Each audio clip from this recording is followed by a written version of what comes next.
तो जो दास आपको बता रहा था, अब परमात्मा गरीबदास साहिब जी की आत्मा को लेकर सचखंड में गए। वहां जाकर क्या देखा कि अन्य रूप में परमात्मा एक सिंहासन के ऊपर बैठे हैं और सुंदर शरीर है। एक रोमकूप में करोड़ सूर्य करोड़ चंद्रमा मिला दे इतनी रोशनी है परमात्मा की। मनुष्य दृश्य है, निराकार है। अप्रसंग यहां से चला था कि ये राधा स्वामी पंथ, जय गुरुदेव पंथ, सत्ता सौदा सिरसा वाले का पंथ, या और भी किससे तो बात कर लो, सब ये कहते हैं परमात्मा निराकार है। चाहे कोई राम कृष्ण का पुजारी है और विष्णु जी की मूर्ति रखे, हम भी ऐसे ही करते थे। फिर पूछते थे कि भी भगवान कैसा है, कि परमात्मा तो निराकार है, वो तो दिखाई थोड़ा देता है, उसका तो प्रकाश प्रकाश दिखता है। फिर श्री विष्णु जी की मूर्ति किस लिए रखी जब भगवान निराकार है? तो विष्णु जी क्या है? तो हमारा ज्ञान कोई आधारित नहीं था। हमारा जो ज्ञान है ये विचलित था, निराधार था। अब जैसे गीता जी अध्याय नंबर 2 के श्लोक नंबर 53 में 53 में कहा कि अर्जुन, जिसमें तेरी बुद्धि भिन्न भिन्न प्रकार के भ्रमित करने वाले वचनों से हटकर एक परमात्म तत्व के तत्व ज्ञान पर स्थिर होगी, तब तो तू योग को प्राप्त होगा। तब तो तेरे में भगत के लक्षण आवेंगे, तू योगी बनेगा, भगत बनेगा। तो दास आपको ये भिन्न भिन्न प्रकार के भ्रमित करने वाले वचनों से हटाकर और उस एक तत्व ज्ञान पर स्थिर करना चाहता है। उसके लिए आप जी को सभी धर्मों के धर्म ग्रंथ आपके रूबरू करता है ये दास, और जो उस धर्म के धर्मी वर्तमान के जो प्रवक्ता हैं, वचन करता है, या अब से कुछ 100-200 वर्ष पहले तक के आ रहे हैं, जो अपना अनुभव बना करके, जो उन्होंने सारे जीवन में जैसा भगवान को जाना, सदग्रंथों को जाना, अपना अनुभव वो अलग से बनाकर चले गए पुस्तक, और उनके अनुयायी उनके द्वारा अनुभव की पुस्तक को ये मानकर ग्रहण किए हुए हैं कि ये सदग्रंथों से मेल खाती हैं, क्योंकि उन पुस्तकों में उन्हीं महापुरुषों और सदग्रंथों के नाम लिखे हैं कि उन्हीं से भी हमने ये जाना और स्वयं अनुभव भी ऐसा किया। तो दास ने उन सभी के अनुभव की पुस्तकें, उनके अनुभव के प्रवचन, जैसा कि टीवी आदि के माध्यम से, सीडी के माध्यम से, मीडिया के माध्यम से उन्होंने अपना जो प्रवचन कर रखे हैं, ज्ञान जनता में बांट रखा है, वो सारा आपके रूबरू कर दिया कि ये तो ये बताए हैं। और दास ने ऐसा अनुभव किया है, और जो वेदों से मेल खाता है, और सभी महापुरुषों को जिनको परमात्मा मिले उन्होंने जो बताया वो भी दास का मेल खाता, इनका नहीं खाता।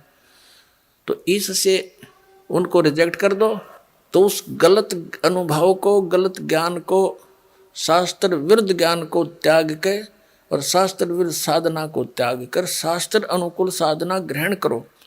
ये सारा कुछ प्रयत्न करके निष्कर्ष यही निकालता है दास कि आप उन सभी को त्याग कर, जो आपकी दिशा ठीक नहीं थी, वो शास्त्र ठीक नहीं थे, उनके अनुभव ठीक नहीं थे, वो संत अनुभवहीन थे, उनको परमात्मा प्राप्ति हुई नहीं। जिनको तुम परम धनी मानकर, महर्षि मानकर, आचार्य मानकर, शंकराचार्य मानकर उनके चिपके हुए हो, उनके पास यथार्थ आध्यात्मिक मार्ग नहीं है। आपका जीवन नाश हो रहा है, और ये प्रमाण प्रूफ देख लो। और इतना कुछ देख कर भी जो नहीं मानता है, उसके लिए परमात्मा कहते हैं वो चातुर प्राणी तो चोर हैं, जो अटपट करके दुनिया ने पीछे लगाए बैठे हैं। कहते हैं चातुर प्राणी चोर हैं, ये मूड मुग्ध हैं, ठोठ, इतना ज्ञान देखकर, प्रमाण देखकर भी उनके चिपके बैठे हैं, वो हैं मूड ठोठ, बिना अकल के, और वो संतों के नहीं काम के, उनको दो गल जोट। तो परमात्मा कहते हैं कि वो फिर हमारे काम के भी कोई नहीं, वो वहीं वहीं मरे रहो, फिर और क्या इलाज है उनका। इतने प्रमाण देख कर और फिर विष खाने की तैयारी में, तो या तो वो नशे में है या कति मूड मती। फिर क्या बताते हैं कि जानबूझ साची तजय। एक भक्त ने अपने गुरु को कहा कि गुरुदेव आप संत हैं और संत वही हो जो साची बोले। पहले तो उसने उसको तैयार किया नो विवश करने को कि ये कदे अटपट ना कर जा। और भगत भगवान के मार्ग में झूठ बोलो, भगत कैसा? कहाँ बेटा बच्चा ऐसा ही है कि आप अपनी आत्मा से बताइए जो पुस्तक ये मैंने पढ़ी है और ये आपके अनुभव के विपरीत है, या सच्ची है या झूठी। तो उसने कहा भाई तेरे को सच्ची लगती होगी तू ग्रहण कर ले, मैं तुझे बाधा थोड़ा ही कर रहा हूं, मुझे तो अच्छी लगती नहीं। तो उनको कहते हैं जानबूझ साची तजय और करे झूठते ने ताकि संगत है प्रभु स्वप्न में बना दे। इसे दुष्ट के दर्शन भी नहीं करे, सपने में भी जानबूझ कर। किस लिए? सिर्फ अपनी वो मेहनता ही ना छूटे, और कलगदा बनेगा वह मेहनता ही वहाँ छूटेगी, फिर मारेगा कड़म लठ कुमार डायमंड का बोरा कमर पर होगा। तो हमने जो भी संत महंत आचार्य ऋषि महर्षि शंकराचार्य संत हैं, ये सभी परमात्मा के लिए ही निकले हैं। अभी तक तो चलो जैसा भी हम धोखे में थे, संत भी थे और भगत भी थे। अब इस दास ने कति क्लियर कर दिया। अब इन संत महंतों ने या तो ये बताना चाहिए कि रामपाल झूठ बोल रहे हैं, एक पॉइंट गलत सिद्ध कर दो मेरा, और नहीं तो अपना कल्याण कराओ। आओ मान बढ़ाई क्या है इसमें?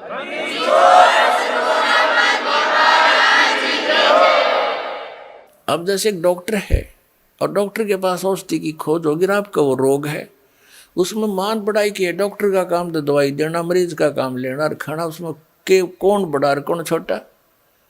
डॉक्टर डॉक्टर ही है, दवाई उसने देनी है क्योंकि उसको वह मिल गई है।